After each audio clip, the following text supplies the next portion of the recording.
everybody. If everybody wants to come around to the left-hand side, everybody make it? I think so. Cool.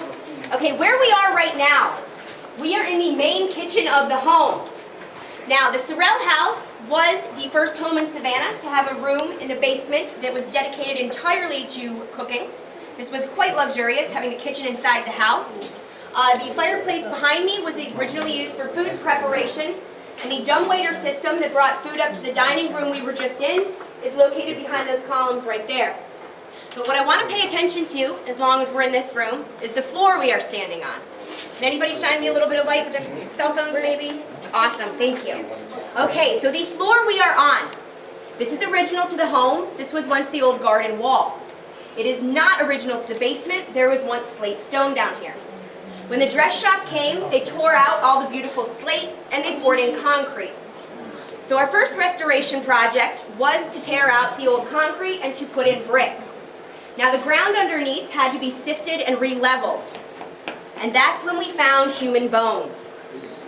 That's when we found musket balls, shreds of British uniform, bayonet parts, and a cannonball. Now, does anybody remember upstairs we were talking about the siege of Savannah? Who was firing cannon at this location during the siege? Does anybody remember? The Americans, French, and Haitians. Very, very good. Led by none other than Antoine Sorrell, Francis's father. We know his bombardment campaign was successful because we found the bodies buried right underneath where you guys are standing now. Now we know the fireplace in back of us has bodies still underneath it.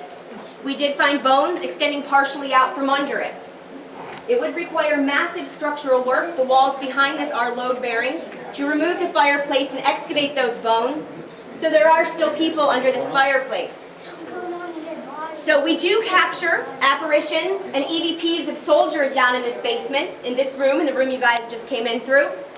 Now oftentimes we see the soldiers in Civil War uniforms, but most often we see them in British uniforms.